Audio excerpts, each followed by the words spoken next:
Bem, eu queria agradecer, em primeiro lugar, à Escola de Humanas pelo convite de realizar esse curso.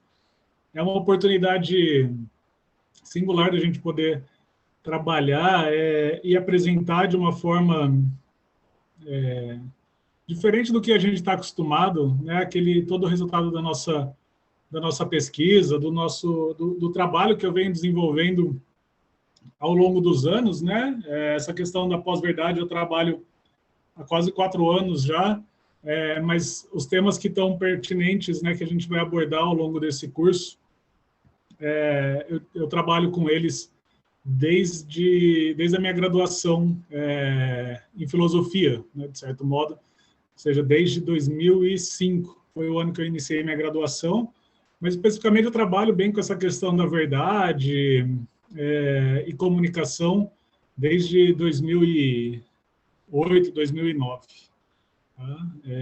Então, muito obrigado à Escola de Humanas de abrir esse espaço para a gente oferecer essa proposta do curso livre, da perspectiva transdisciplinar, que rompe um pouco com esse modelo padrão que a gente convive hoje no ensino, tanto no ensino fundamental, principalmente no ensino médio, mas também no fundamental e no ensino superior, de ser tudo muito fragmentado. Cada um na sua caixinha, o que é de comunicação, o que é história, o que é filosofia, cada um separado dentro da sua área. E hoje aqui, esse curso também poder levar para um público maior do que está dentro da esfera acadêmica, universitária, tradicional, também é muito legal. E acrescentar muito. Né? No início da pandemia, principalmente no primeiro semestre, eu fui convidado para realizar várias palestras sobre a minha pesquisa também, e isso foi muito enriquecedor. Eu acho muito importante essa ideia de a gente poder compartilhar e apresentar o que a gente está trabalhando para outras pessoas, assim, ajuda a gente a refletir sobre o nosso trabalho de uma outra maneira do que aquela de ficar em casa, fechado pensando. Vou compartilhar com vocês a apresentação. Eu organizei essa nossa aula magna em dois momentos diferentes. Primeiro, a gente vai ter a parte de expositiva mesmo, do conteúdo. Tá? Deixa eu voltar para a tela de vocês para continuar com vocês. E em um segundo momento, eu vou apresentar o curso, a grade, como que vai funcionar o nosso curso completo, né? Qual vai ser a ideia de cada aula, o que a gente vai abordar em cada uma delas. Bem, então, o nome do nosso curso vai ser A Era da Pós-Verdade. Um nome bem simples e direto, mas que, apesar da simplicidade, traz uma... Pronto, liberou meu vídeo novamente.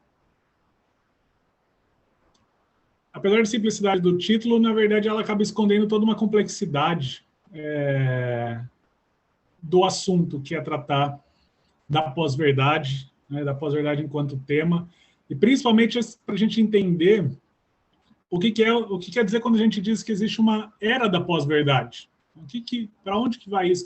Qual que é o peso disso na sociedade contemporânea, onde nesse momento no qual a gente vive?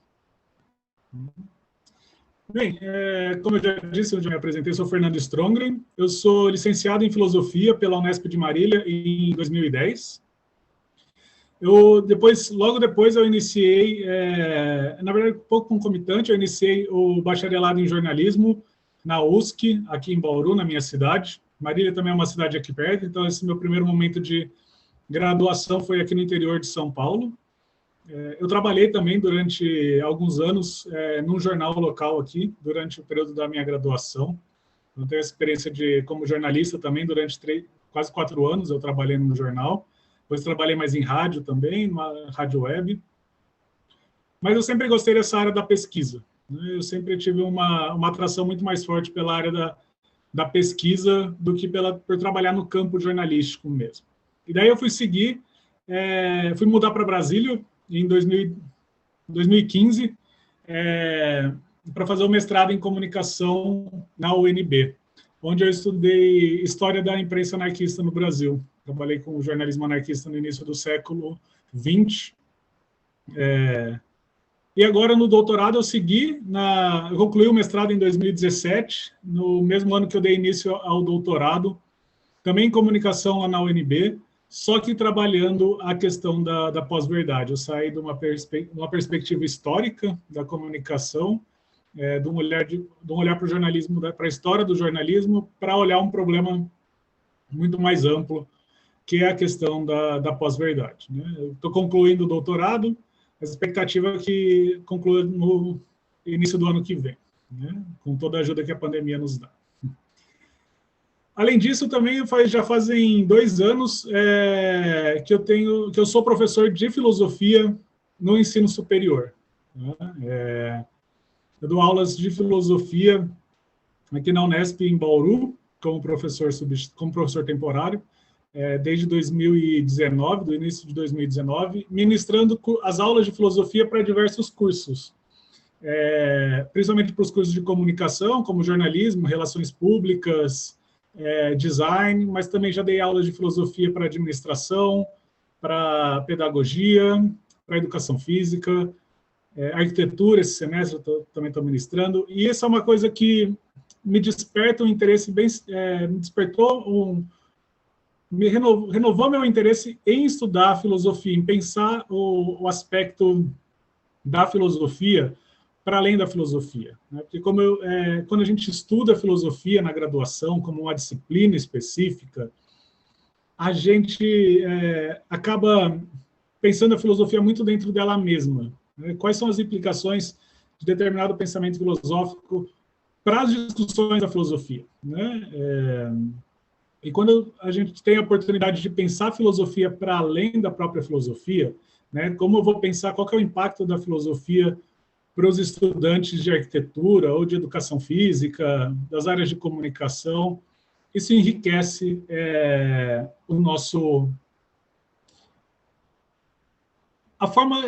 enriquece a forma de entender o que é filosofia. Isso é o que também me despertou o interesse, que me trouxe o interesse de trazer esse curso sobre a era da pós-verdade, porque é uma área que a complexidade do tema permite evidenciar essa interligação, essa complexidade de trazer a filosofia para problemas que normalmente a gente pensa que são essencialmente comunicacionais, e também trazer outras áreas do saber, e pensar tudo isso, pensar filosofia, comunicação, a ciência política, um pouco de ciência política, um pouco da história, ligado com o mundo real, né, que eu acho que é o mais importante, que eu acho que é o que a gente acabou muitas vezes da filosofia se distanciando. Então, fiquem à vontade para me interromper, para trazer perguntas, para fazer comentários. Eu vou também tentar abrir alguns momentos de diálogos, né? Eu gosto de trabalhar bastante dessa forma, de construir. Eu entendo que o conhecimento é algo que a gente constrói coletivamente, e, portanto, eu tento partir do entendimento que vocês têm dos assuntos também, para a gente alcançar um consenso, buscar esse consenso que é o conhecimento, né? Através não só da minha exposição, mas eu preciso saber como vocês entendem os problemas que eu estou trazendo aqui, para a gente poder evoluir, né? Para poder solucionar, tirar determinados nós que existem. Eu brinco com os meus alunos que eu sei que não é muito fácil, não é muito comum a gente tentar superar esse modelo educacional no qual todos nós crescemos e fomos educados de escutar o professor na frente, ver o professor na frente, o professor vê todo mundo, e a gente só vê o professor fala e a gente absorve, né? Mas eu acho importante a gente tentar superar esse modelo.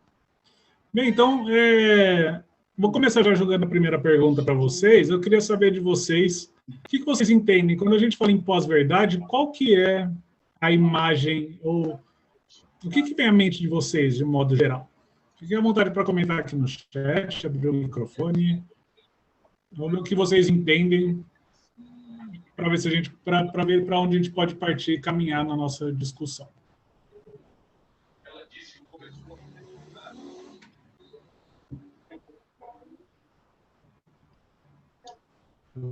Para mim, pessoalmente, a pós-verdade, enquanto termo, eu não coloquei na apresentação, é uma perspectiva mais pessoal da minha pesquisa, como eu lidei, mas a pós-verdade ela entrou depois na minha pesquisa. Eu trabalhava inicialmente com a ideia de fake news, e foi somente em 2018, finalzinho de 2018, que eu comecei a pensar a pós-verdade de outra maneira, e por isso e trazer o tema, adotar o termo para a minha pesquisa.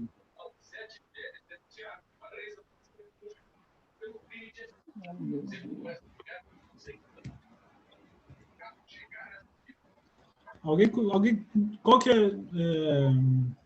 deixa eu ver, o Luiz comenta. Considero que a manipulação não tem. O Luiz colocou que, dependendo do que considera a verdade, né, considera que a manipulação, na verdade, não é um fenômeno novo, que ela sempre esteve em disputa. Essa é uma perspectiva bem interessante. Essa disputa da verdade, a gente vai trabalhar num dos temas, né, numa das aulas, na primeira aula, na próxima aula, na verdade, né, sobre essa questão da disputa da verdade, de como que ela é construída. Né? Nessa perspectiva, Luiz, você entende que pós-verdade seria... A gente pode ver pós-verdade como uma superação da ideia de verdade, que não teria mais essa manipulação, essa disputa, cada um fica com a sua, né?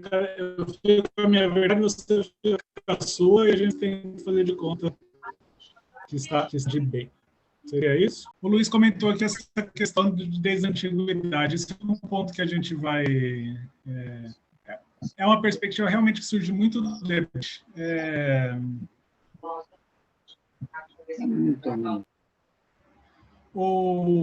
De quando surgiu. Tem algumas pesquisas, alguns pesquisadores que vão falar em fake news, em pós-verdade, a origem da pós-verdade, já principalmente ligada a fake news, dentro de da antiguidade, de Roma Antiga, quando Marco Aurélio ele divulgou, ele mandou imprimir algumas pequenas moedas em Roma com a cara dele.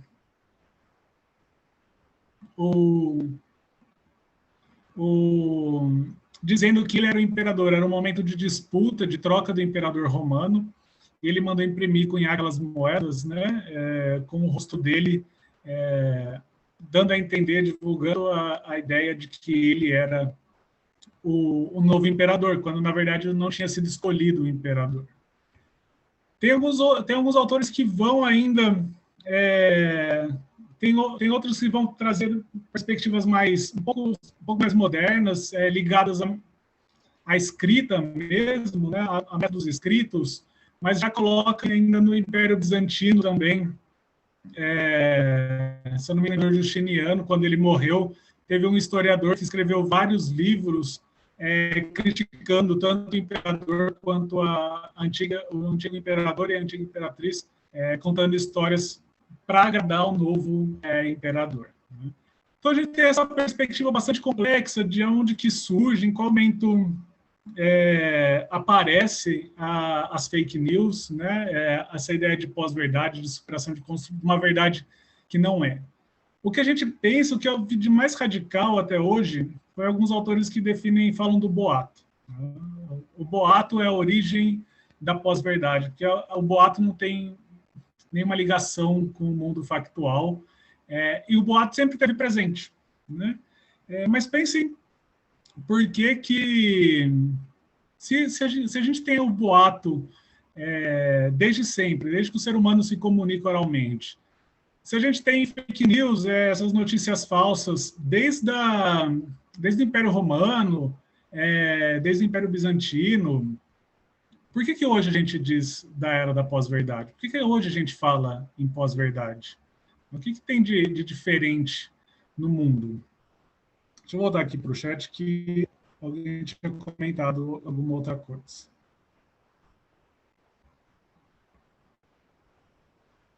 O Luiz já tinha acabado respondendo um pouco dessa pergunta, que a gente teve uma mudança no dispositivo, né? O meio de divulgação dessas mentiras ou desses boatos, eles sofrem uma mudança significativa de acordo com os dispositivos, com os meios de comunicação que a gente utiliza. No caso do nazismo, né, a gente hoje escuta bastante retomar uma frase do Goebbels famosa, que é: uma mentira contada 1000 vezes acaba virando uma verdade. Mostra bem isso. Ali no regime nazista, né, na Europa, nos anos 30, se utilizava o quê? Se utilizava os jornais impressos e principalmente o rádio para construir. Hoje a gente tem a internet. Então, tem alguma mudança que gera esse efeito de pós-verdade. Tá? Mas vamos tentar compreender um pouco melhor essa questão. Se a gente vai pensar se a pós-verdade, como eu coloquei aqui no subtítulo, o fruto da modernidade, fenômeno contemporâneo, a gente tem que entender primeiro o que é a modernidade. Deixa eu abrir meu slide para eu conseguir enxergar. Bem, tem uma pergunta clássica e bem difícil de ser respondida, que é quando nasce a modernidade? Quando começou esse momento histórico e também quando terminou? E se ela terminou, é um outro problema. Quando a gente vai falar de nascimento da modernidade, a gente na filosofia, na perspectiva da filosofia, a gente vai retomar para o filósofo francês René Descartes, que ali no século XVII, né, na primeira metade do século XVII, as obras dele... só o recado da secretaria, que se por algum problema técnico a conexão cair, para entrar na mesma sala, sem problemas. Então, o René Descartes, ali na primeira metade do século XVII, ele propôs uma filosofia, uma renovação no modo de se compreender a filosofia, de se fazer filosofia, que fez com que ele fosse considerado, chamado, do pai da modernidade. Tanto no aspecto, o pensamento do Descartes ele é fundamental para compreender essa mudança que vai passar da Idade Média, né, do pensamento da Idade Média, para o pensamento moderno. Então, a gente pode colocar essa ideia de um nascimento da modernidade lá no século XVII. Mas os historiadores, principalmente, né, os filósofos também, vão ter uma discussão muito grande de se realmente existe um marco de nascimento da modernidade. Porque se tem um consenso maior, principalmente quando a gente vai falar na perspectiva histórica, né, de quando começa a modernidade, a gente vai entender um processo de modernização. Então, a gente não tem um momento onde a sociedade passa a viver no mundo moderno. A sociedade, a partir da Europa, né, e depois avançando também para a América, para os outros continente americano, né, e para os outros continentes, para as outras regiões do globo, é um processo de construção que vai ter dois marcos principais ao longo desse processo de construção da modernidade. Na era das revoluções, ali no século, principalmente no século XVIII, né, mas que começa, na verdade, em 1688 e 89, com a Revolução Gloriosa na Inglaterra. A Revolução Gloriosa é o primeiro momento na história da Europa onde o regime absolutista, o regime real, é derrubado. Né? E é derrubado não só por um movimento, aquilo que a gente estuda na escola, através da burguesia, né, da disputa da burguesia, mas principalmente com a construção de uma ideia de mundo nova. Tá? Então, o John Locke, que foi o principal iluminista inglês, ele é fundamental no se pensar e se problematizar como seria esse mundo, essa nova Inglaterra, que superaria o regime absolutista, né, até então, e que se consolida com a Revolução Gloriosa. A era da Revolução, só para complementar, a gente tem também a Revolução Americana, em 1776, que garantiu a independência dos Estados Unidos e também garantiu, fundou a Primeira República, né, no mundo ocidental, e pouco depois, 13 anos depois, a Revolução Francesa, que é o grande marco desse processo. Deixa eu ver um comentário aqui.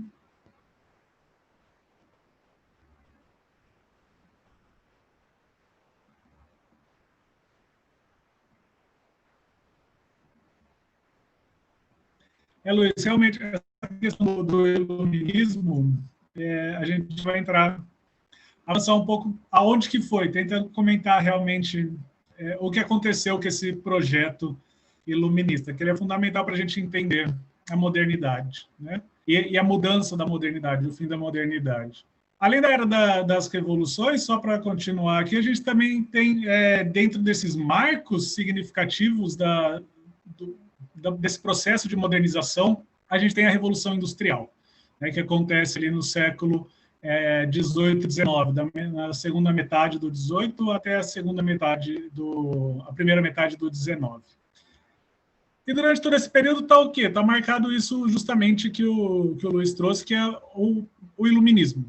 O iluminismo, ele chega, ele acontece, se desenvolve concomitante, principalmente a esse período das revoluções, né, no século XVIII, que é conhecido também como século das luzes, mas ele é fruto de todo esse processo que começou lá atrás com o Descartes, né? Começou até um pouco antes com a Renascença, e o iluminismo traz toda essa carga histórica que está ali fervilhando na Europa desde o século XVI, durante 2 séculos, né? As revoluções científicas, marcadas ali no século XVII, essas ideias todas de ruptura com o antigo regime, que está marcada nas eras das revoluções, e também o nascimento de uma nova forma de se pensar o mundo e se pensar as relações, o modo de produção, que vai culminar com a Revolução Industrial.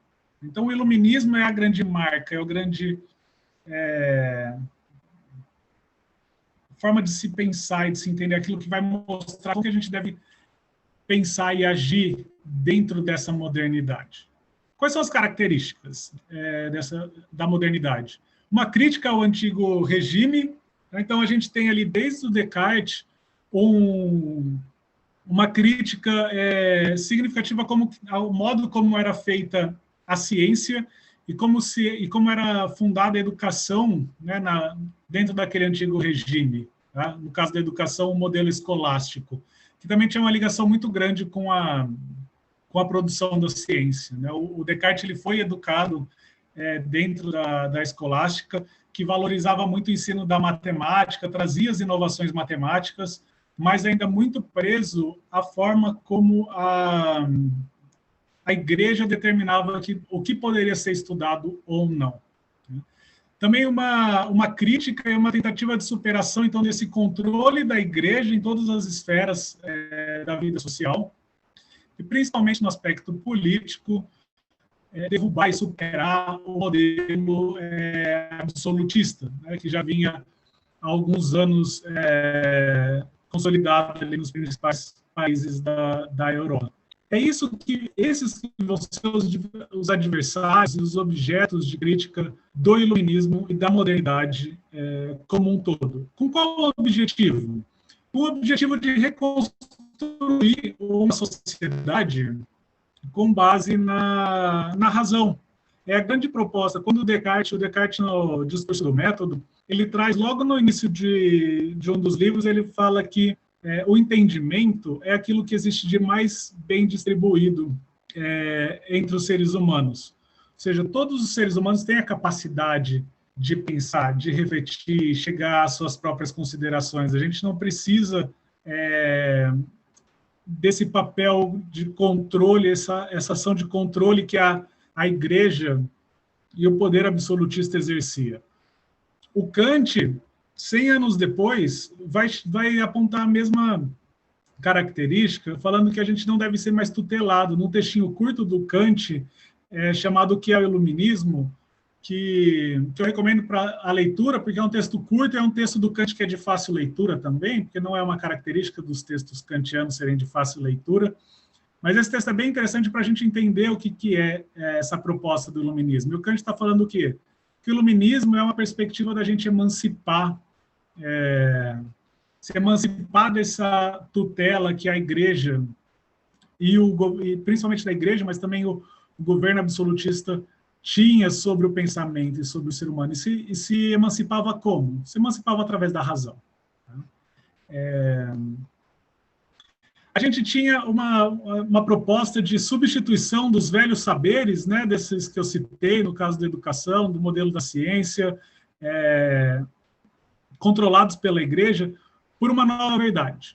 Né? Uma nova verdade fundada nessa racionalidade, nessa capacidade racional. Aqui eu coloquei liquidez entre parênteses, porque a gente vai entrar para falar no próximo slide, falar mais do filósofo polonês Zygmunt Bauman, que ele traz essa ideia. Ele vai falar que o que caracteriza a modernidade é uma capacidade de... essa ideia de destruir, de transformar em líquido tudo que é sólido. Todas as ideias que vinham estabelecidas do antigo regime, a modernidade busca destruir. O Bauman ele vai falar que essa primeira modernidade, né, esse momento que a gente está discutindo aqui do iluminismo, ele tinha como característica a substituição desses valores. Ele queria realmente derrubar aqueles velhos alicerces, aquilo que tinha de sólido. Mas, nesse momento, esses pensadores e essa sociedade buscam estabelecer novas verdades. Tá? Essa é uma perspectiva importante para a gente ter em mente e compreender a mudança que vai gerar a pós-verdade. Eu coloquei aqui no final o heliocentrismo, porque essa mudança é uma mudança bastante significativa, que vai determinar, que vai marcar vários momentos na história da humanidade a partir de então. Né? Porque o que a gente vinha nesse modelo durante até a Idade Média? A gente tinha o modelo geocêntrico, que falava que o planeta Terra que era o que estava no centro do universo, ou seja, o nosso mundo, né, o universo todo girava em torno da criação divina, né, do ser humano, que estava no ápice da criação divina, né, no centro da pirâmide.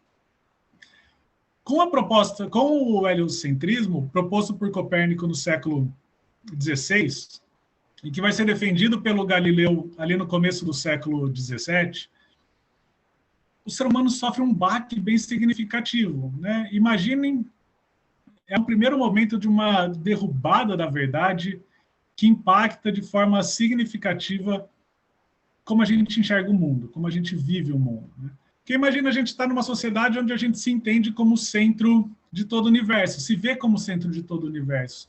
Tudo que é feito, tudo que existe, gira em torno de nós, serve a nós. E, de repente, vêm esses cientistas maléficos com a ideia, com cálculos matemáticos, mostrando que não, mostrando que, na verdade, a Terra gira em torno do Sol. Né? Ou seja, nós não estamos mais no centro do universo. Nós, enquanto humanidade, enquanto seres humanos, não somos mais o centro de tudo. A gente está deslocado. Né? Os outros elementos que compõem o universo fazem parte. São iguais, têm um poder de igualdade, uma característica de igualdade. Né? A gente não é mais o centro. Tem um filósofo italiano, que é professor na Inglaterra, chamado Luciano Floridi, que ele vai destacar que são 4 momentos de grandes revoluções na forma como o ser humano se enxerga no mundo e que o ser humano vai perdendo a sua centralidade. O primeiro dele é a revolução do heliocentrismo, né? Depois ele vai falar sobre a revolução causada pela teoria da evolução, em 1859, a teoria da evolução do Darwin, que vai falar,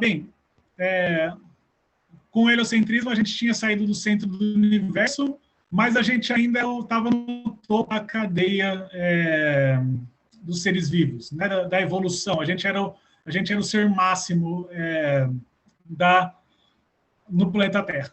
Né? E a teoria da evolução vai falar que, na verdade, a gente não é muito diferente dos outros seres, dos outros animais. A gente só teve características de evolução diferentes, mas a gente faz parte de um processo evolutivo. Isso tira novamente o ser humano de um pedestal. Uma terceira revolução vai acontecer já bem, quase mais de 50 anos depois, ou quase 50 anos depois, que é a psicanálise, que vai acontecer com o desenvolvimento da psicanálise do Freud, em 1917, mais ou menos, que o ser humano vai perder até o controle sobre si mesmo. Né? Quando Freud traz aquela perspectiva do inconsciente, que a gente não tem acesso a todas as nossas capacidades, mas né, a gente não controla tudo o que acontece, a gente não é mais nem senhor de nós mesmos. Antes a gente era senhor do universo, depois a gente virou senhor dos seres vivos, dos animais. Agora, com a psicanálise, a gente não é mais nem senhor de nós mesmos, porque a gente tem um inconsciente que nos controla também, né? Que tem algum poder que vai além do nosso poder. Para finalizar, o Floridi, na verdade, a tese dele, ele traz uma ideia de revolução informacional nos anos 50, com o Alan Turing, que vai falar que a gente não é mais o único ser com pensamento lógico, com capacidade de processar informação. Então, nem isso a gente tem mais. A gente já tem máquinas inteligentes. Eu não sei se é porque a gente vive muito ainda nessa revolução informacional que eles chamam, mas talvez eu tenha uma certa... Eu não consigo concordar 100% com o Floridi nisso.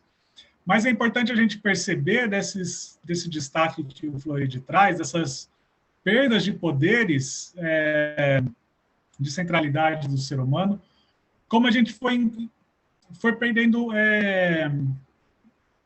o nosso controle sobre o universo, o nosso poder e a nossa figura de centro, de senhores. A gente foi colocado cada vez mais numa posição, de certa forma, inferior. Né? Isso vai ser significativo para a gente compreender um pouco também dessa busca pela pós-verdade, né? Dessa disputa que surge na pós-verdade. Só para fechar, o que a modernidade busca é destruir os valores da tradição. Então, ela quer destruir, ela quer modificar a estrutura social, a estrutura econômica, política e também a estrutura de conhecimento, como a gente conhece. O conhecimento, até então, era uma revelação divina. A gente conhecia, né, Santo Agostinho, ele coloca que quando a gente conhece algo é porque ele entrou, através da nossa capacidade intelectual, né, a gente entrou em contato com o conhecimento divino, com o próprio Deus. Então, e Deus que permite a gente conhecer ele. Então, a gente tem até o início da modernidade, uma perspectiva de que o conhecimento era uma revelação, era algo revelado, algo dado ao ser humano. Ele tinha que buscar, mas era revelado. Se Deus não quisesse, a gente não conhecia. A modernidade vai tentar mudar essa estrutura, vai falar que não, que a gente constrói, chega ao conhecimento por nós mesmos. Nossa capacidade universal, característica universal, que é a razão. O Bauman, voltando para ele, que eu já mencionei, né, que o Bauman ele vai identificar nessa primeira modernidade uma busca por criar novas estruturas sólidas, não só destruir as anteriores.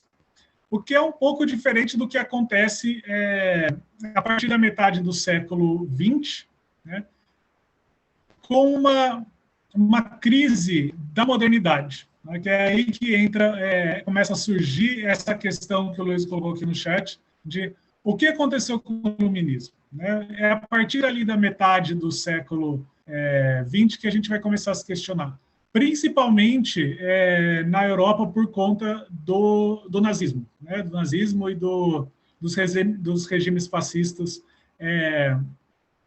que causaram tanto mal a partir do modelo iluminista. Tá? Então, a razão, o modo como o iluminismo via a razão, o uso da razão como aquilo de tornar a vida humana mais eficaz, a produção material, né, o trabalho mais eficaz, visar unicamente essa eficácia, usar a razão para alcançar o máximo da produção, levou a um descontrole, né, uma perda que gerou o nazismo, no caso específico, mas também começou a gerar outras crises, como, por exemplo,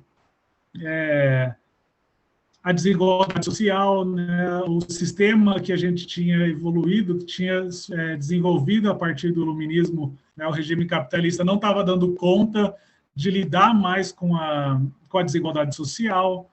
A gente começa a ter uma crise na democracia também, bem significativa, com a ascensão desses regimes ditatoriais, principalmente na Europa, né, como a gente está falando de filosofia ocidental, a gente acaba sendo muito centrado numa perspectiva europeia, mas então essa crise da democracia, a gente tem ditaduras na Itália, a gente vai ter ditadura na Alemanha, em Portugal, na Espanha, a gente vai ter regimes também autoritários ainda na França, ali no leste europeu, né, com as ditaduras, com os governos soviéticos.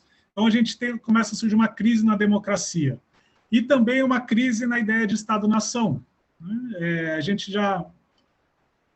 A entrada de outras nacionalidades, né, e outros povos dentro de um território, ou a emergência, o reconhecimento de outros povos que viviam dentro daquele território, começa a gerar uma crise ali na metade dos anos, a partir dos anos 50, 40, 50. Junto disso surge o quê? Junto disso aparecem outros problemas que são característicos dessa época, como a globalização, a individualização, que é fruto do iluminismo, né? Aquela ideia do iluminismo que cada sujeito tem sua razão, cada sujeito chega ao seu conhecimento, produz, trabalha para si, né? É tudo fruto do iluminismo. Só que a partir ali no século XX a gente começa a radicalizar essa perspectiva, principalmente que vai chegar no ápice nos anos 80, ali na Inglaterra e nos Estados Unidos, com um individualismo bastante significativo, nesse processo de eu por mim mesmo, né? Já não tenho mais classe, já não tenho mais grupo social a qual eu pertenço, sou eu enquanto indivíduo, somente. Também a gente tem uma mudança de novos regimes de trabalho, isso também é sentido pela sociedade, principalmente a sociedade europeia, a sociedade americana, que perde aquela estabilidade, né? Aqui no Brasil, a gente ainda vive um pouco com isso de pessoas que trabalham na mesma empresa há vários anos, e tem uma perspectiva, se vê ainda trabalhando, às vezes aposenta e continua trabalhando naquela mesma empresa. Isso ali, a partir dos anos 50, dos anos 60, deixa de existir, né? Porque a gente tem, dentro do processo de globalização, os empregos, as indústrias passam a migrar para os países mais periféricos para aproveitar a mão de obra mais barata. Então, o trabalho acaba sendo muito mais instável, você fica numa empresa por um período curto de tempo, não tem plano de carreira, não vê uma perspectiva de ascensão. Além disso, também a gente tem as novas tecnologias de comunicação chegando e modificando as relações sociais profundamente. Então, quais são as características desse segundo momento, né, a partir desse momento de crise? Diversos autores e autoras da filosofia, da sociologia e da história vão começar um debate muito grande a partir dos anos 80, mas principalmente nos anos 90. O que estava acontecendo a partir dessa crise? Essa crise ela trouxe mudanças profundas na própria modernidade, na estrutura da modernidade. E é aí que surge a ideia da pós-modernidade. A gente vai falar, a gente já superou aquele modelo moderno, essa crise nos levou a um outro lugar, e esse outro lugar é a pós-modernidade. O Bauman, para continuar falando dele, ele traz uma perspectiva interessante. O Bauman ele usou a ideia de pós-modernidade, usou o termo pós-moderno ao longo dos anos 90. Ele era um desses autores que estava pensando no mundo contemporâneo, entendendo como uma superação daquele modelo que tinha surgido no século XVIII e que a gente viveu até o início do século XX. Só que a partir dos anos 2000, ele vai problematizar a ideia da pós-modernidade em dois sentidos. O primeiro é que a ideia de pós-moderno, o termo pós-moderno não traz nada de positivo. O pós-moderno não fala, ele só fala o que a gente não é, ele não fala o que a gente é. O que é bem irônico, porque normalmente os franceses têm uma ótima capacidade de definir as coisas pelo que não são, né? E o Bauman tem essa tradição, essa influência francesa do pensamento. Apesar de ele ser polonês, ele teve uma formação ligada à filosofia francesa. Ele fala, não, mas a filosofia não está sendo... o pós-moderno não define nada, não fala nada, só que a gente não é mais moderno. E ele fala assim, vai fazer uma outra crítica, vai falar que a gente ainda é moderno. Por quê? Porque a modernidade é característica por esse processo de liquefação daquilo que é sólido. Antes, na época do iluminismo, até o início do século XX, a gente tinha um processo diferente de liquefação daqueles valores sociais, daquelas estruturas sociais. A gente destruía esses valores, a gente derrubava isso que tinha de sólido e construía outros modelos, né? Então, a gente tirou o regime absolutista, a gente implementou os regimes democráticos, a gente substituiu o sistema feudal pelo sistema de produção capitalista, a gente substituiu a ciência ligada à Igreja Católica por uma ciência mais autônoma, né, baseada na razão. A partir desse momento de crise, o Bauman vai falar que, na verdade, a gente só ficou com o aspecto da liquidez. Então, esse segundo momento da modernidade é o que ele chama de modernidade líquida. A gente só não tem nada que sobra de sólido para a gente. Ele até explica no início do livro Modernidade Líquida, ele vai falar por que ele opta por essa metáfora. Né? Porque dentro o líquido é aquilo que não tem forma, que não é duradouro. Né? Se eu coloco o líquido nessa minha garrafa e eu derramar aqui, agora ele está com formato cilíndrico. Se eu jogar ele em cima da mesa, além de uma bagunça, ele vai adquirir um outro formato. Ele se adapta a cada instante a uma nova situação. Então, a gente tem essa ideia que o Bauman vai trazer, que essa modernidade líquida, né, essa segunda modernidade, ela é marcada por uma contínua transformação social. Nada mais existe de modo perene, de modo duradouro. Até mesmo as relações sociais que a gente estabelece, elas são bastante efêmeras. Né? E a nossa própria relação do tempo muda. A forma como a gente... essa liquidez toda muda a forma como a gente compreende o próprio tempo.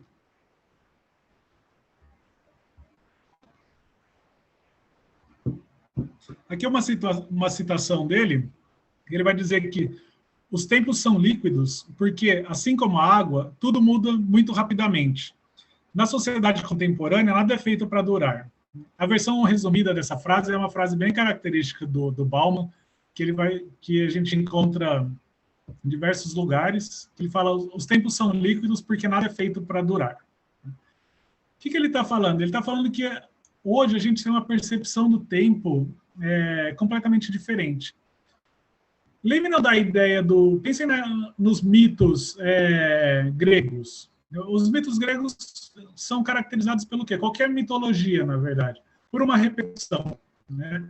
A gente, quando um mito está narrando a construção de uma espada, por exemplo, o trabalho de um deus confeccionando uma espada que vai presentear aquela espada para determinado povo, para um povo de determinada cidade, quando o ferreiro está reproduzindo aquela espada, está exercendo fazendo a espada aqui no mundo real, ele está, na verdade, reproduzindo o mito. Ele está repetindo aquilo que foi feito pelo Deus anteriormente, que criou a espada. Então, a ideia de tempo na mitologia, o tempo mítico, ele é sempre cíclico. Né? A gente sempre vai ter uma ideia de retorno. Eu repito o que já foi feito. Né? Então, eu não consigo mudar.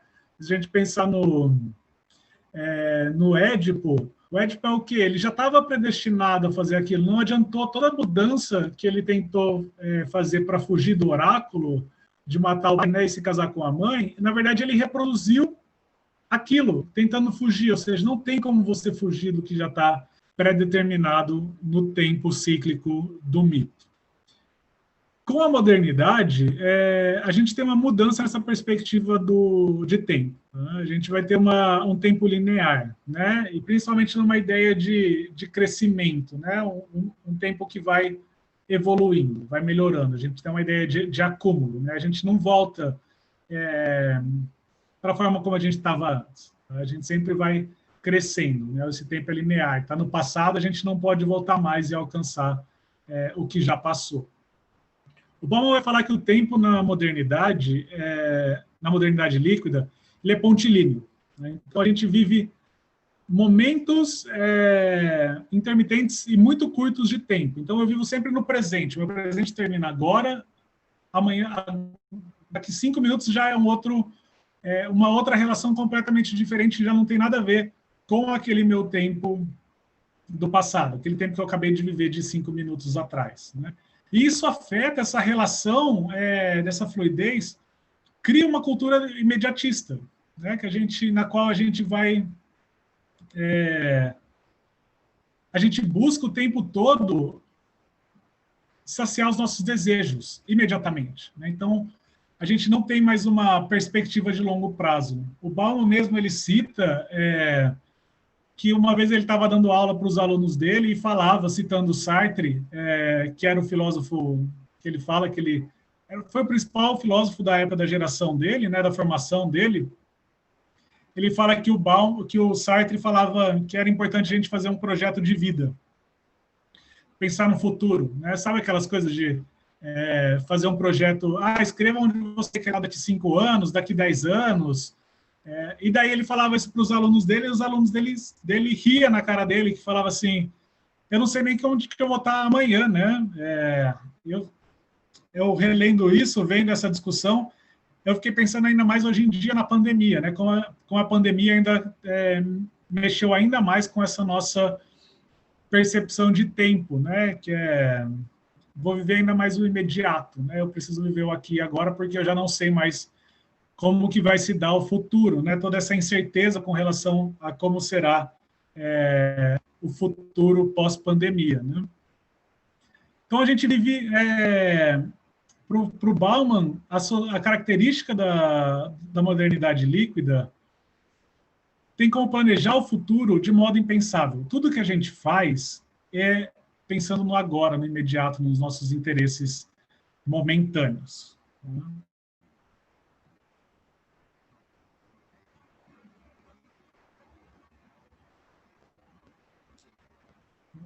Estou vendo um comentário aqui.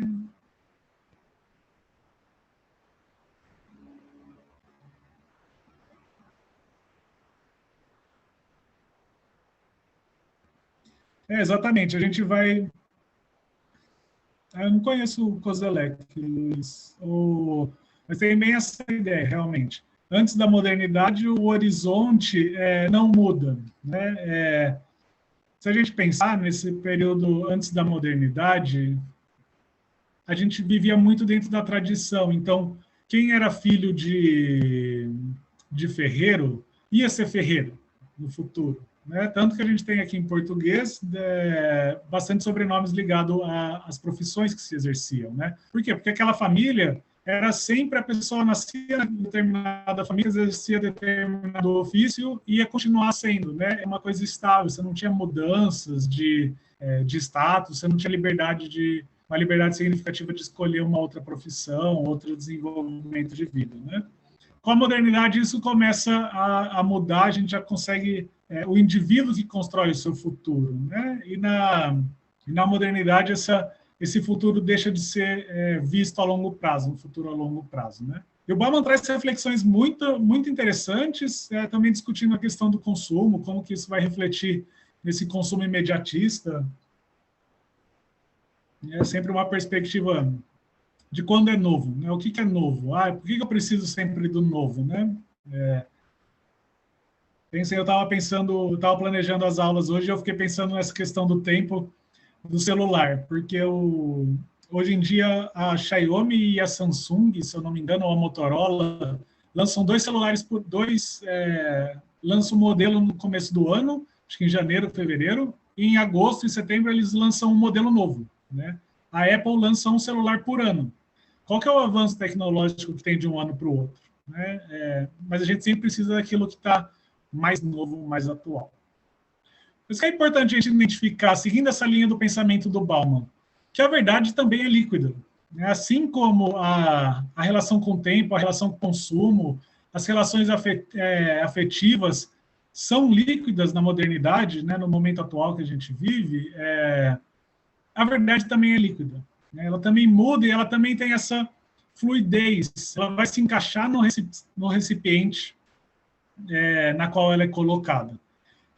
Isso que essa ideia de uma verdade que é construída, que vai começar a nos ajudar a entender o que é a pós-verdade.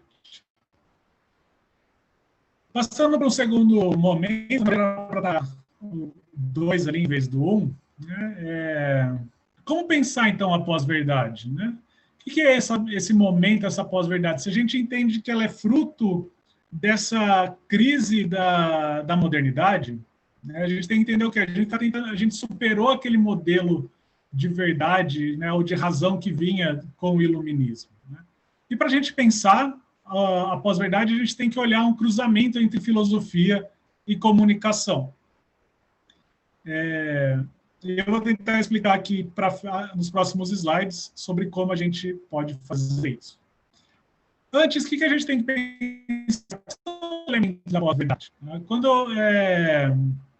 a gente fala em pós-verdade, a gente está trabalhando numa série de termos que às vezes são apresentados como sinônimos, às vezes tem algumas disputas, às vezes não aparecem tão relacionados, mas a gente pode pensar basicamente em 6 elementos quando a gente fala em pós-verdade. O mais famoso deles é a fake news, ou notícias falsas.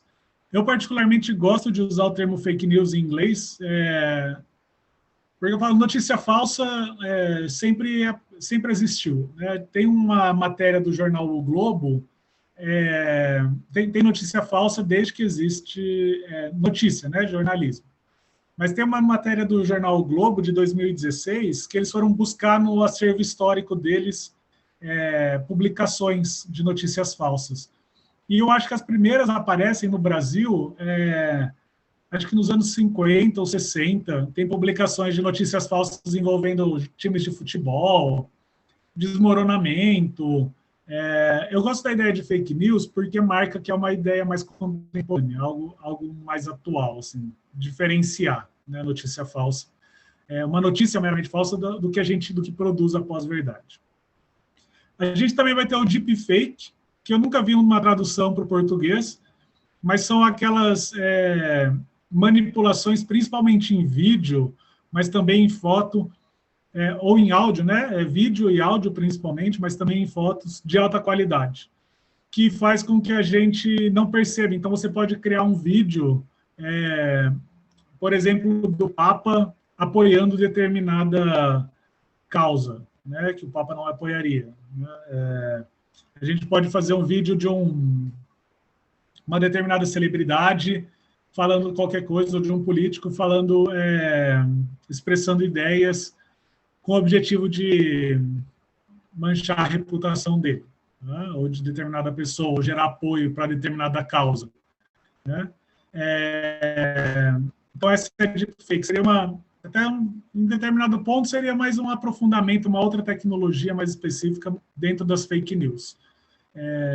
Mas tem suas características particulares. A gente tem também a desinformação. Na verdade, desinformação é o termo que tem ganhado mais espaço, ganhou a disputa com o uso do termo fake news. Né? A ideia de desinformação vem que colocaram aqui de misinformation e disinformation, vem de uma autora americana chamada Claire Wardle e um autor iraniano. Eles trabalham juntos em Massachusetts, se eu não me engano, no MIT, e eles desenvolveram esse conceito de desinformação, que foi adotado pela União Europeia, pela ONU, e vem sendo utilizado em português também como substituto de fake news. Eles falam que fake news limita o entendimento do fenômeno, Eu concordo com eles nesse aspecto. Falar só de fake news, a gente acaba esquecendo tudo isso que existe aqui, mas eu também tenho minhas críticas à forma como eles apresentam a ideia de desinformação. Eu acho que eles têm alguns problemas de desenvolvimento da ideia. Mas aí a gente vai ter uma aula específica para falar sobre isso mais lá para frente do curso. Mas a desinformação também ela traz outras coisas além da fake news. Por exemplo, sátira jornalística, a gente pode... Quando uma pessoa vê uma publicação, por exemplo, do sensacionalista, né, que a gente vê tanto circulando, às vezes, notícias, a gente está lá no Facebook mexendo, de repente aparece uma manchete falando uma coisa absurda. A água não vou lembrar de uma manchete agora do sensacionalista, mas a gente vê uma manchete absurda, a gente assume aquilo como verdade. Né? A gente não reparou que, por exemplo, era do sensacionalista, ou de algum outro site humorístico, e isso afeta a nossa percepção da verdade. A gente passa a achar que aquilo que era humor, que era sátira, é uma verdade. Né? Isso acontece especificamente dentro das redes sociais, porque a gente não consegue, na internet de modo geral, mas especificamente dentro das redes, porque a gente já não consegue diferenciar um do outro. Né? A gente está lá, aparece tanta matéria da Folha, do Estadão, da Globo, de jornais alternativos, e de repente aparece um post do mesmo jeito, na mesma estrutura de um site humorístico. A gente acaba se enganando. Né? Então, por isso que eu coloco a desinformação como outro elemento. Apesar de alguns autores entenderem que fake news e deepfake também faz parte da desinformação. Mais distante, a gente vai ter a teoria da conspiração e o negacionismo científico. Teoria da conspiração e negacionismo científico, mas principalmente a teoria da conspiração, é anterior, bem anterior a essa ideia toda de pós-verdade, né, e de fake news e desinformação dentro das redes.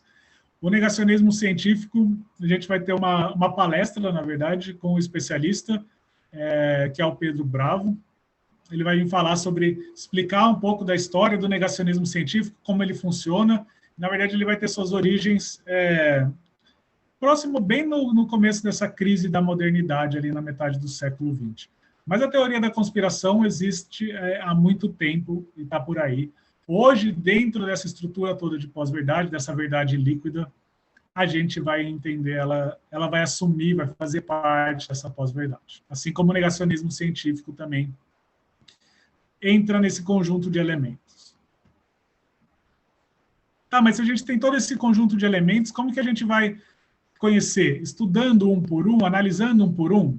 Não, porque se a gente parar e estudar o que é fake news, o que é deepfake, o que é desinformação, teoria da conspiração, isoladamente, a gente vai entender cada um desses fenômenos, mas nunca vai entender o todo, que é a era da pós-verdade.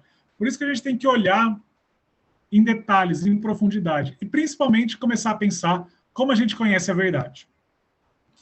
E aqui é significativo perceber que a gente tem duas tradições, ou duas proposições de como a gente conhece a verdade. Tá? A primeira é uma perspectiva da verdade como objetivo. Né? Objetivo aqui eu estou usando num termo bem elástico, num sentido bem elástico, né? Mas a gente tem, desde Platão, a gente pode conhecer a verdade. A gente tem uma ideia de, eu conheço uma verdade que realmente existe. Né? Isso vai ganhar um novo significado, vai ser ressignificado com a força, né, maior, principalmente dentro das ciências humanas, com Augusto Comte, no século XIX já, na primeira metade do século XIX. O Augusto Comte ele vai falar: eu quero aquela precisão, aquela objetividade da verdade na ciência, que as ciências hard science têm, né, que a física alcança, que a biologia alcança, que a química obtém. Eu também quero que a sociologia, as ciências humanas, em modo geral, tenham. Né? Eu quero superar, o Comte falava que ele queria superar a mera opinião, né? Ele queria trazer a certeza da física, tanto que ele cunha, né, o que vai ser depois da sociologia, ele vai falar de física social. Se a gente pudesse calcular, lidar com os fatos humanos com a mesma precisão que a física e a matemática lida com os elementos da natureza, né, ou a química. Isso vai influenciar, principalmente o pensamento do Comte, a construção do jornalismo moderno. Tá? Então, a gente ainda tem muito a ideia, principalmente quem não estudou jornalismo, né, quem consome notícia, uma ideia de um jornalismo como objetivo, né? Ou seja, o que o jornal está reportando é a verdade, é aquilo que aconteceu de verdade. Isso vem muito de uma influência do Comte, do pensamento do positivismo, que o positivismo ele ganha respaldo social muito grande, uma influência na sociedade, no pensamento ocidental, por volta da metade do século XIX, que é quando o jornalismo moderno está se consolidando. Ele também vai exercer influência sobre o direito, diversas áreas da humanidade que se desenvolvem ali na segunda metade do século XIX, principalmente, o positivismo vai vai ter um peso significativo. E aí que volta aquela ideia da crítica o que aconteceu com o iluminismo, né? Porque o Comte ele está falando que através da razão a gente pode objetivar, transformar em objetivo, né, em universal, o comportamento humano, a existência humana. E, na verdade, porque o ser humano vive em outras relações. Né? A gente não tem uma... O Kant, apesar dele ser iluminista, ele já reconhecia que o ser humano não obedece leis. O ser humano tem princípios, né, e um princípio pode ser obedecido ou não. O Comte, de certa forma, ele estava querendo enxergar leis no comportamento humano, né? E na forma como o ser humano conhece, representa aquilo que é vivido pelo ser humano. Então, o jornalismo vai existir, existe ainda, pelo menos em boa parte do imaginário coletivo, como sendo algo objetivo. Então, o que eu leio no Jornal da Cidade, do Jornal da Cidade aqui de Bauru, né, no caso, que eu vejo na Folha, que eu vejo na TV, é a verdade, é aquilo que realmente aconteceu. Né? Mas será que é assim mesmo? Né? Por outro lado, a partir do finalzinho do século XIX, começo do século XX, a gente vai ter uma outra corrente, uma outra perspectiva da verdade, que vai entender a verdade como uma construção social. Os dois principais nomes dessa ideia é o Nietzsche, um filósofo alemão, que morre bem no começo do século XX, e o Foucault, que já é um filósofo mais contemporâneo. Né? Ele vai trabalhar na década de 60, 70 e 80 do século XX. Mas os dois, o Foucault usa muito do pensamento do Nietzsche, das ideias do Nietzsche, né? Ele é inspirado pelo Nietzsche, um leitor de Nietzsche, e eles vão falar que basicamente que a verdade, assim como a linguagem, ela é construída socialmente. Ela existe dentro da subjetividade, né? Ou seja, dentro de cada sujeito. É o sujeito que conhece o mundo, é o sujeito que representa o mundo. Aí a gente tem que tomar um cuidado, porque quando a gente fala de pós-verdade, inclusive eu acho que se colocar no Wikipedia pós-verdade, a gente vai falar que a pós-verdade começa com Nietzsche e com Foucault, o que é uma interpretação bastante errada no meu ponto de vista. Não sou dono da verdade do Nietzsche e do Foucault, mas o Nietzsche e o Foucault não vai defender esse relativismo, né, que é a forma como se entende, às vezes, a pós-verdade.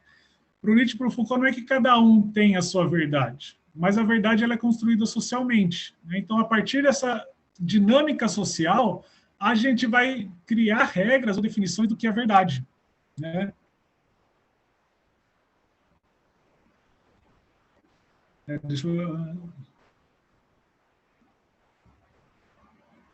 O Luiz comentou que a verdade é uma espécie de erro que tem a seu favor o fato de não poder ser refutado.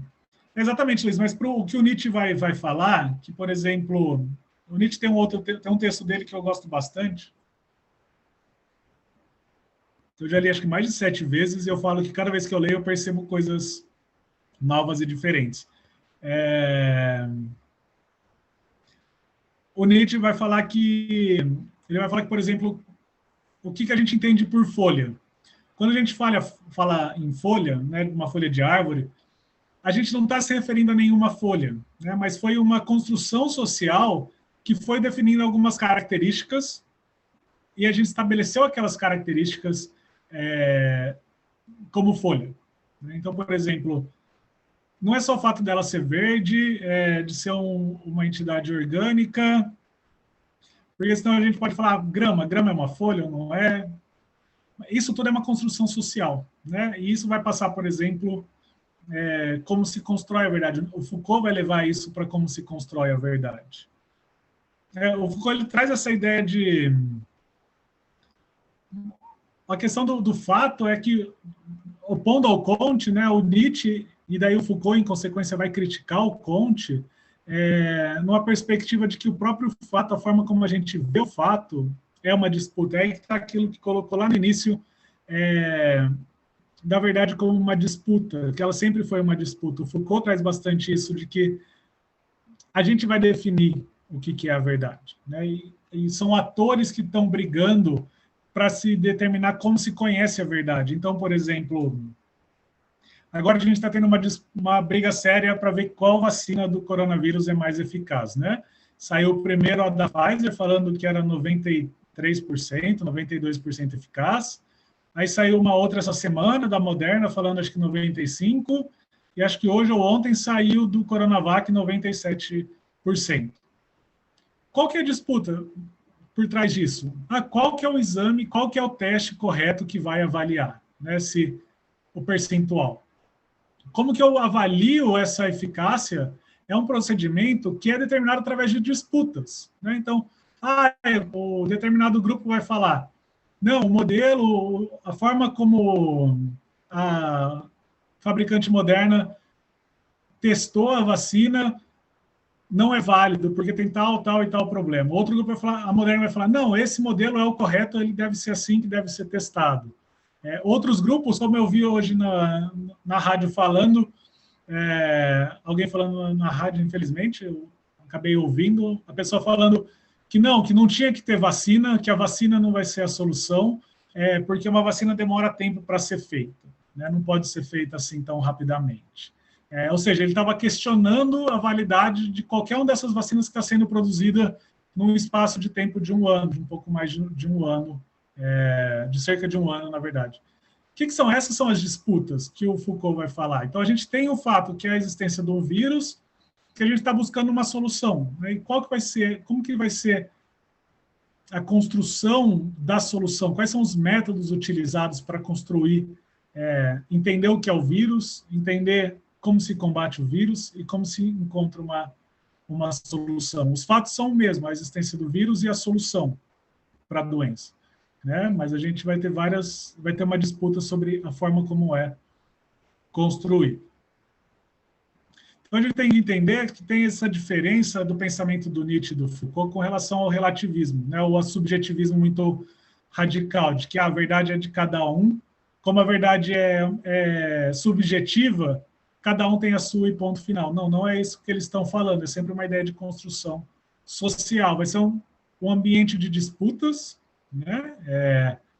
Continuando no exemplo médico, a questão da medicina tradicional com a medicina ocidental, né? Qual que é a medicina, métodos de tratamento da medicina tradicional chinesa não funcionam porque não passaram por determinadas provas, mas as pessoas estão usando esses mesmos métodos há 3.000 anos e está surtindo algum efeito, né? Só porque não passou por determinados critérios ocidentais são inválidos, né? É disso que o Foucault está falando, né? Dessa construção social, de validação da verdade.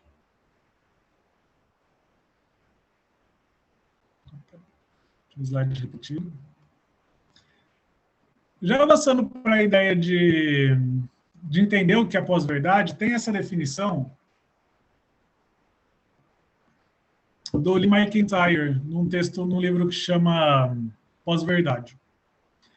O que a gente vê? A gente veio desde o século XVI com um modelo, a gente construiu um modelo de construção da verdade que reuniu o quê? Funcionava como? A gente coletava os fatos, né? A gente observava através de experimentos, de repetição, de experimento, organizava segundo um modelo científico, isso eu estou falando no mundo ocidental, através de determinadas regras aceitas, né? Então a gente tem todo aquele debate que eu citei, quantas pessoas têm que ser testadas, grupo de risco, grupo de controle, grupo que é testado se dá placebo, outro não, e regras que são universalmente aceitas, né? Então, através desse processo todo de coleta de fatos, de dados, seguindo determinadas regras, organização desses dados a partir de outras regras, a gente passa a ter um conhecimento considerado verdadeiro. Né?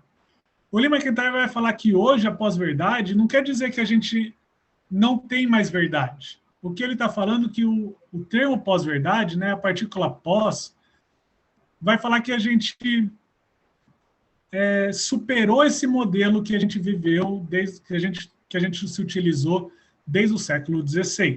Então, é um processo, foi uma corrupção do processo. Os fatos ainda estão lá. A gente ainda olha para a realidade e vê. Só que a forma como a gente organiza e a gente coleta sofreu uma corrupção, foi modificado. Então, a gente não reúne mais esses dados de modos críveis, né, e com confiabilidade. Portanto, por exemplo, eu posso pegar uma pesquisa, se eu quiser, o que acontece hoje, a gente vai falar sobre números de violência, por exemplo. Tinha um debate muito grande sobre o crescimento da violência, se o Brasil estava mais violento ou não do que, sei lá, 10 anos atrás. A sensação de violência aumentou, realmente. Se a gente pensar a questão de insegurança, a nossa sensação de insegurança há 10 anos atrás, 15 anos atrás, a gente não tinha a mesma sensação que tem agora.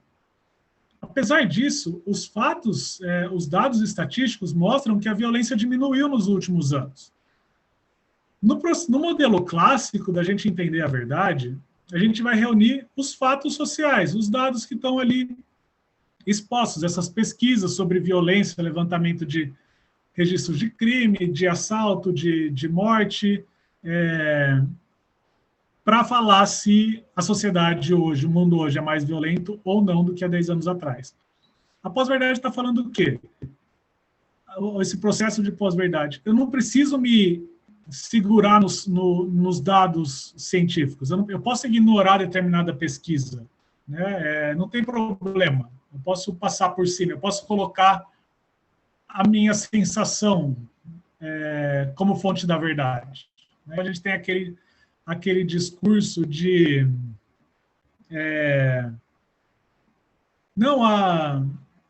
o poder de compra está diminuindo. Não, mas eu continuo comprando as coisas. Se eu continuo comprando as coisas, não quer dizer que o poder de compra do brasileiro não está diminuindo, né? Porque a minha experiência diz ao contrário. Isso é uma corrupção do processo de conhecimento. Tá?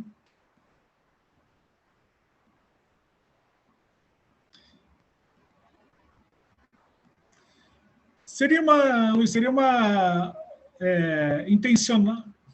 Essa ideia de intencionalidade, quando a gente vai entrar em questão da desinformação, né, dentro do que a Wardle e o Derakhshan falam, a intencionalidade eles vão colocar quando você quer fazer mal para alguém.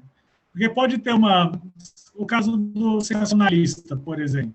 Às vezes eu compartilho uma matéria do sensacionalista para fazer piada. E as outras pessoas, eu não tenho a intenção de enganar. Mas às vezes alguém ali no Facebook lê aquela matéria e não percebe, e acaba se enganando. Então não foi intencional. Mas em alguns momentos, mas eu acho que a ideia de interessada pode ser mais rica para a gente trabalhar. Porque quando eu vou construir, por exemplo, uma narrativa falsa, né, o que a gente fala hoje? Fala muito em vai buscar outras fontes de informação, não acredita naquela primeira coisa que você vê. Só que normalmente as pessoas não vão buscar as outras informações, principalmente se agrada a ela. Então eu tenho essa relação de eu vi determinada notícia, me agradou. Eu concordei com aquilo, me agrada, casa com meus ideais, então eu fico com aquela verdade. Por outro lado, se determinados fatos, determinados dados que são apresentados não me agradam, eu abandono. Isso na comunicação já é estudado há algum tempo, e na psicologia também, como dissonância cognitiva. Né? A gente tem uma tendência a um viés de confirmação. Né? Ou seja, eu vejo as coisas que corroboram com o que eu acredito, que vão de encontro ao que eu acredito, né? Eu me agarro a elas, né? Eu concordo com elas. Se elas são opostas ao que eu acredito, eu tenho uma tendência de ignorar, de me afastar. E a pós-verdade, nessa perspectiva do McIntyre, ele fala bem isso. Ele vai entrar por esse lado de eu construo do jeito que eu quero, eu reúno os fatos da forma que eu me interesso. Né? A gente está vendo agora a questão da reabertura das escolas, aqui em Bauru, em específico, né, na minha cidade. O governo fez uma pesquisa, a prefeitura fez uma pesquisa com a população, se a população queria a volta das escolas ou não. A população respondeu, acho que 70% não queria a volta das aulas, né? Isso há uns meses atrás. Não sei qual que é o número, os dados corretos, mas teve uma maioria significativa da população consultada falou, não quero a volta às aulas, né? Não é o momento de voltar às aulas. Mesmo assim, o prefeito foi lá e decidiu abrir as aulas para o ensino fundamental 1, eu acho, somente. Agora, amanhã volta do ensino médio. Mas, veja, ele não se interessou em ouvir a população, né? Ele não buscou esse consenso. Ele simplesmente escolheu a quem ouvir, quem seguir, né? Por isso que ela pode ser, numa certa perspectiva, entendida como interessada, enviesada. Esse lado também de ser interessado e intencional, eu acho que ela encontra um respaldo maior nessa outra definição, que é do dicionário Oxford. Em 2016, a palavra do ano, o dicionário Oxford, todo ano escolhe uma palavra, né, que ele chama de palavra do ano, e a palavra do ano de 2016 foi pós-verdade.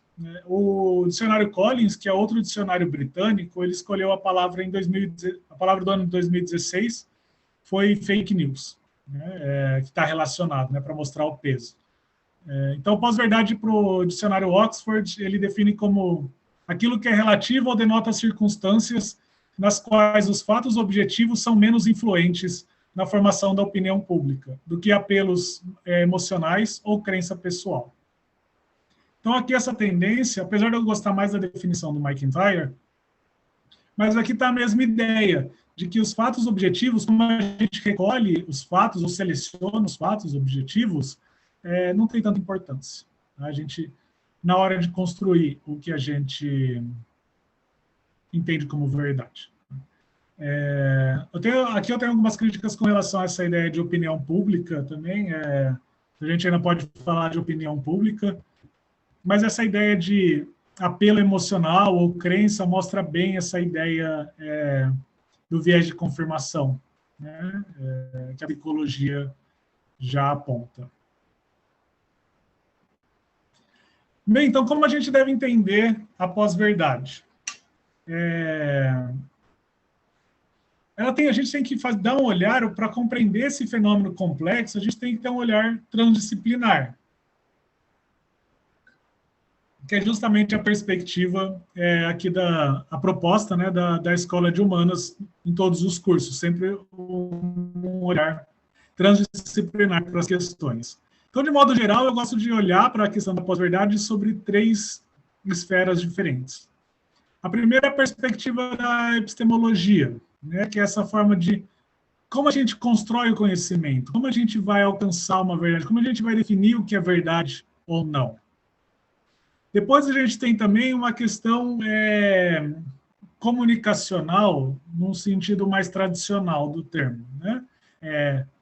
Como que é feita essa comunicação? Como que é construída uma matéria jornalística? Quais são os critérios? O que é feito para definir uma notícia ou não? Né? Se a gente vai entender que existe uma notícia falsa, a gente tem que entender que existe uma notícia que não seja falsa.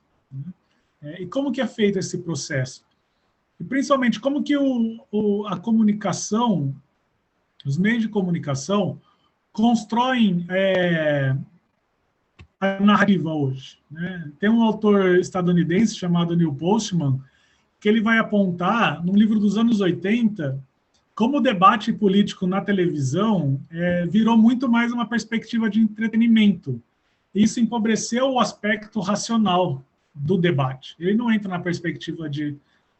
Está longe de discutir pós-verdade, ele fala em desinformação, mas num outro sentido, no sentido dele. Até perguntei outro dia para um especialista no pensamento do Neil Postman, ele falou assim, não se adere muitas palavras dele, porque cada livro ele usa uma palavra diferente, mas ele traz esse termo desinformação.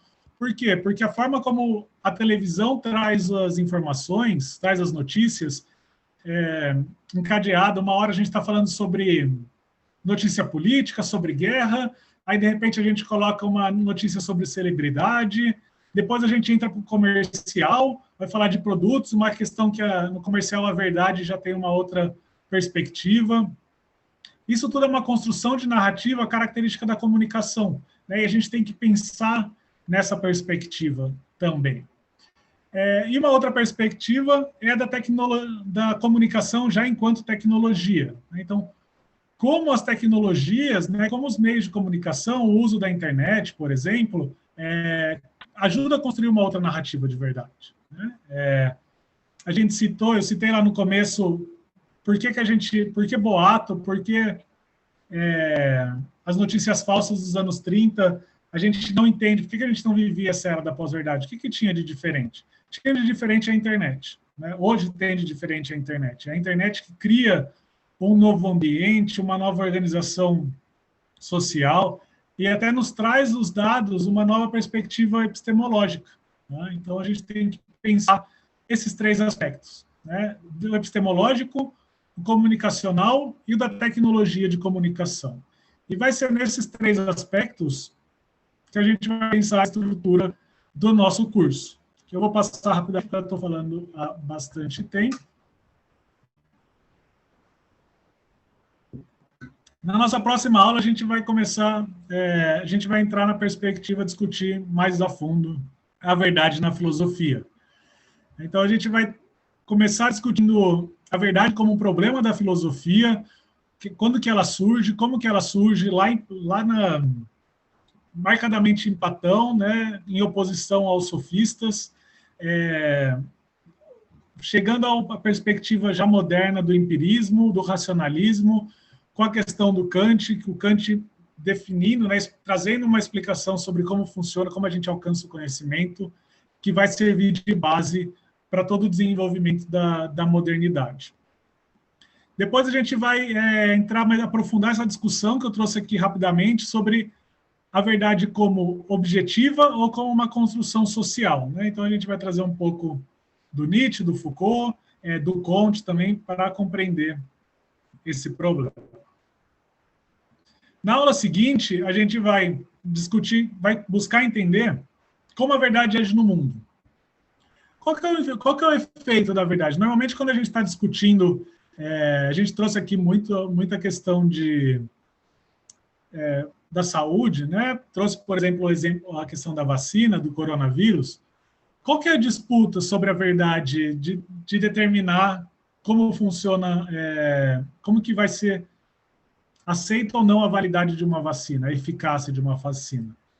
Por conta da pandemia, o OMS e os governos também, as agências nacionais, liberam autorizações emergenciais, né? Então, o processo é muito mais rápido. A Pfizer, se eu não me engano, entrou hoje com um pedido de testagem já em larga escala, né? Que é o último processo antes da autorização da vacina. Como eu disse, tem gente que está contra-argumentando, falando que uma vacina não pode ser produzida tão rápida, que isso vai produzir falhas, né? Isso tudo é uma discussão sobre como colocar a verdade, esse modelo de construção da verdade, em prática no mundo, né? Aqui eu vou trabalhar nessa aula pensando junto desse problema, também vou trazer outros. Em específico, que vai interessar bastante quando a gente pensa em pós-verdade, em política principalmente, a questão do conhecimento e da ação política, lá na origem da democracia moderna, lá no iluminismo também. Então, como os iluministas que reformularam essa ideia de democracia, pegaram a ideia de democracia da Grécia e reformularam, né, para esse modelo representativo que a gente tem hoje, como que eles julgavam, como que se dava o voto, qual que era a importância do conhecimento, né, qual que era o papel de se conhecer a verdade para poder votar, para poder tomar uma decisão política.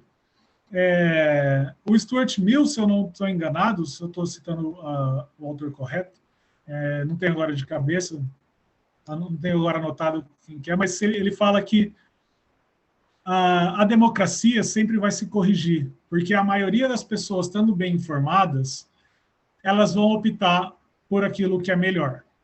E esse discurso foi resgatado agora na eleição estadunidense, por exemplo. Quando Trump perdeu, né, em 2016, tantas acusações à questão da fake news,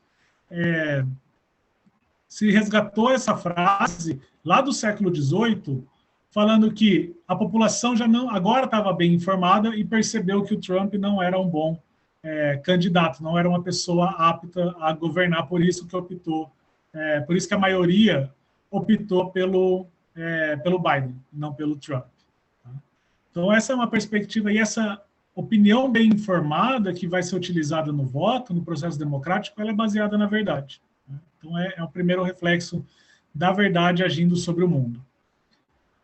A gente também vai trabalhar um pouco da perspectiva comunicacional, da teoria do Habermas, né, principalmente da ética comunicacional dele, e a busca da verdade como uma cooperativa, né, como uma construção coletiva, melhor dizendo.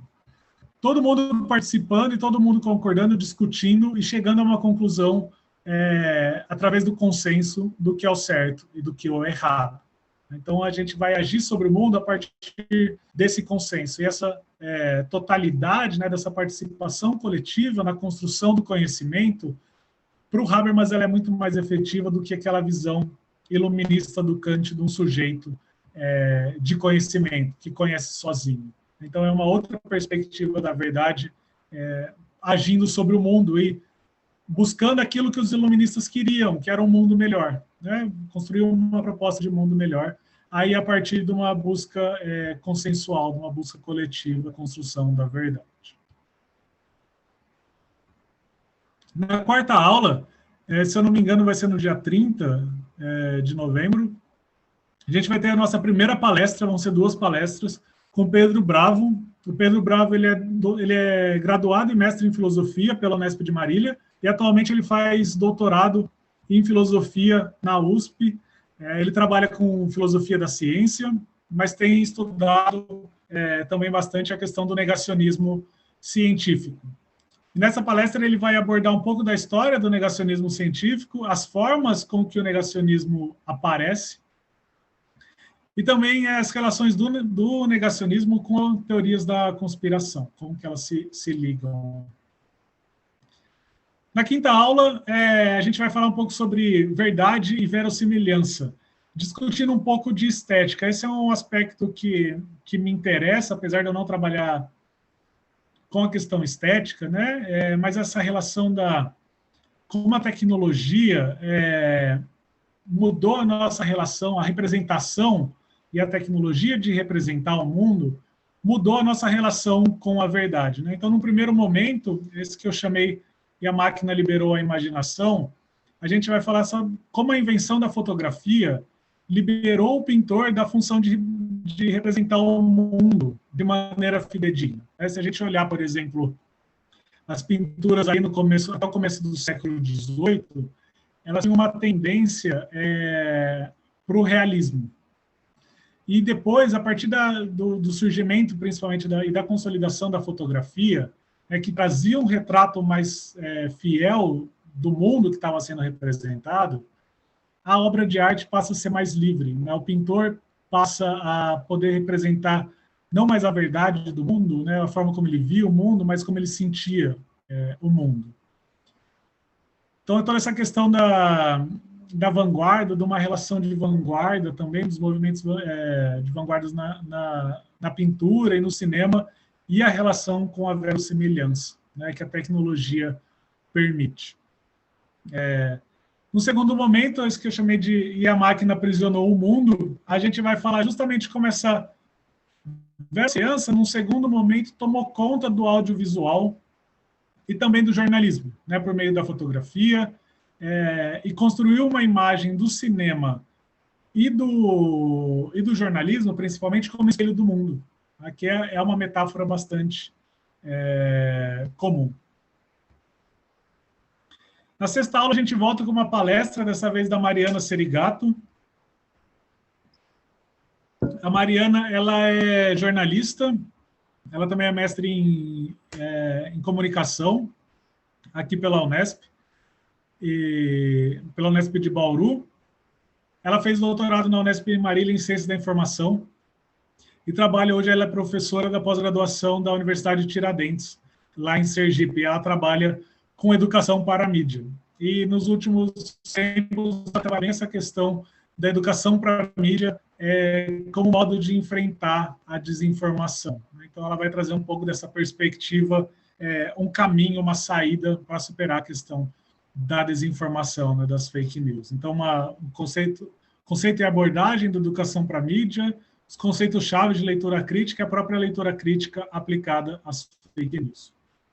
Na nossa sétima aula, eu vou trazer um pouco daquele debate sobre desinformação, fake news e pós-verdade, entender um pouco essa disputa de conceito, né? Quando que a gente o que é desinformação, quem que usa desinformação, qual que é o sentido de fake news, por que algumas pessoas defendem fake news e o que é pós-verdade.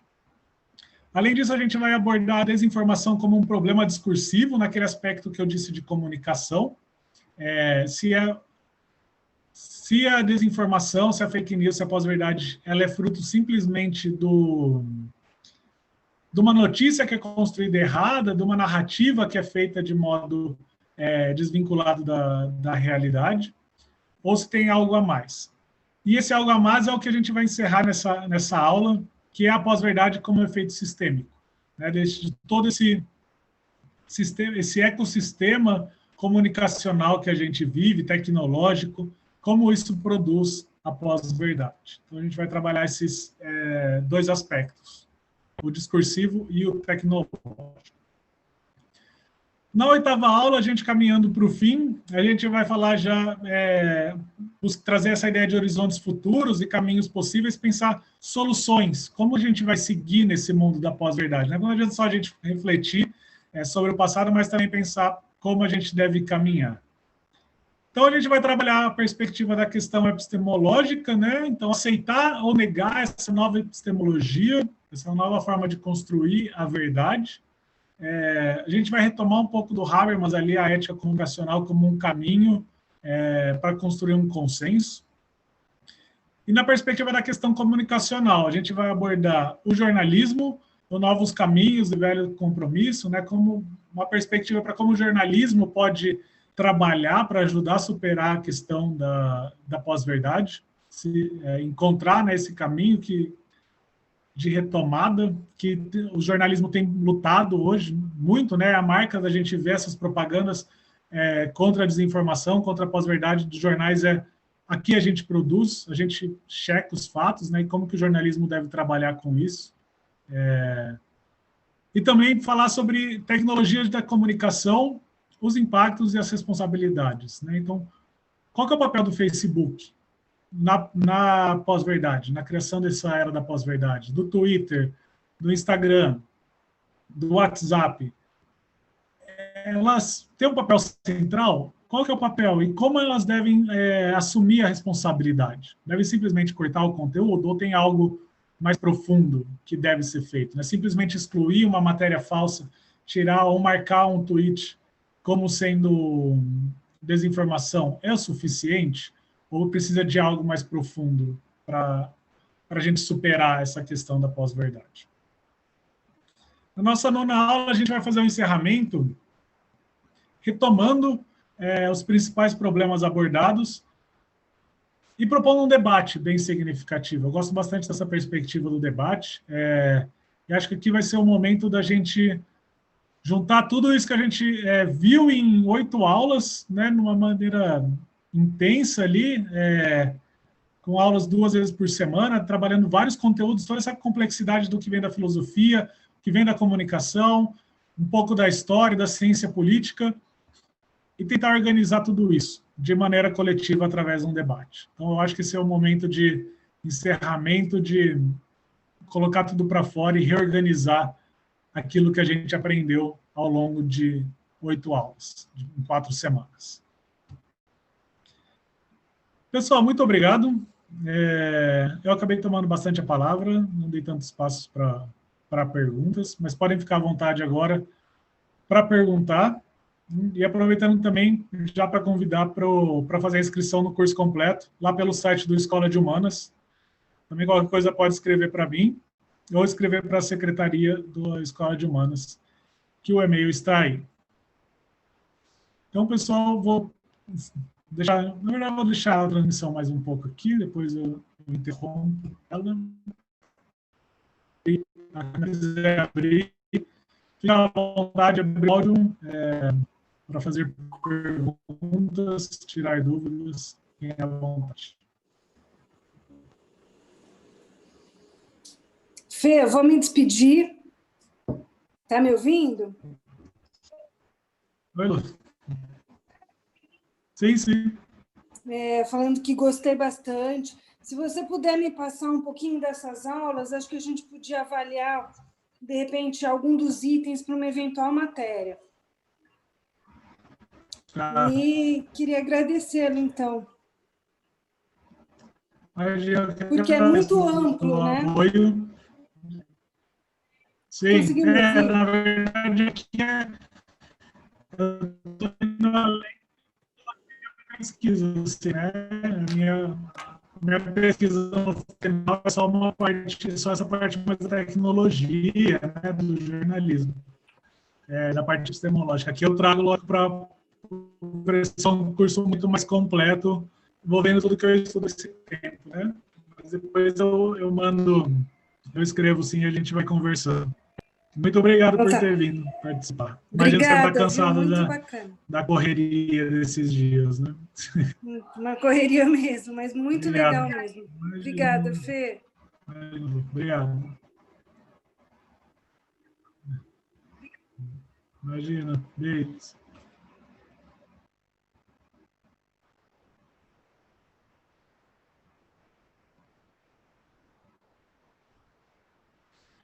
Pessoal, bem lembrado aqui que o Lobão comentou que a aula, depois dessa aula vai estar também completa, disponível lá no YouTube da Escola de Humanas. Para quem quiser assistir, para quem quiser compartilhar, está disponível, né?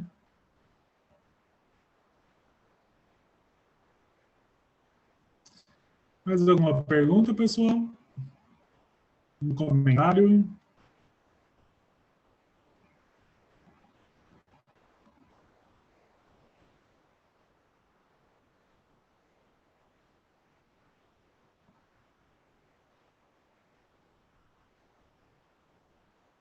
Bom, você gostaria de acrescentar alguma coisa? Está cansado, também estava dando aula no outro curso, né? Não, Fernando, queria só te agradecer, cara. Sensacional a aula, peguei metade dela, consegui pegar, né, boa parte, uma parte, né, na verdade. Muito legal, assim, o conteúdo, assim, bem profundo e só dou um grito aí pra galera que tiver a fim de fazer o curso, se inscreva, tá numa promoçãozinha bacana, tá saindo a R$312, esse valor pode ser parcelado no cartão, você pode pagar com transferência, boleto bancário, né? E, enfim, para ter essa oportunidade aí de ter um expert como o Fernando trabalhando esse assunto de um modo mais abrangente, para além dessa conversa que a gente tem muito superficial, né? De fake news, de checagem de fatos apenas, né? Então vamos conversar mais profundamente. E se você souber de alguém que não pôde estar aqui agora, chama aí, manda o vídeo que vai para vocês também, o link, tá? Para o e-mail de vocês, o link do nosso YouTube com essa aula disponível. Beleza? Fernando, mais uma vez, parabéns aí. Imagina, Lobão, muito obrigado. Por isso, eu disse no começo, muito obrigado pelo convite também, poder estar oferecendo esse curso aqui. Encerrar a transmissão também. Ou transmissão não, o compartilhamento, né?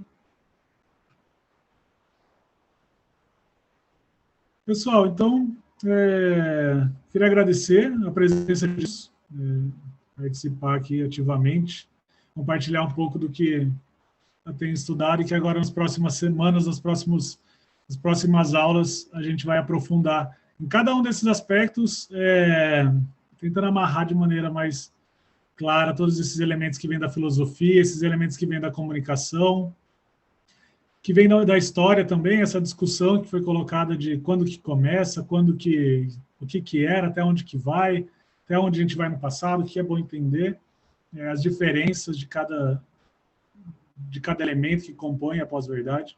A gente vai discutir isso muito mais detalhe agora nas próximas semanas, né, nas próximas 4 semanas e meia, na verdade. Então, reforçando o convite do Lobão, compartilhem com quem vocês acharem que pode se interessar e não pode estar aqui hoje, né? A aula vai estar lá disponível, essa primeira aula, e as inscrições ainda estão abertas com esse preço especial de Black Friday, né, Lobão? Então, tá bom, pessoal, muito obrigado e até segunda-feira que vem.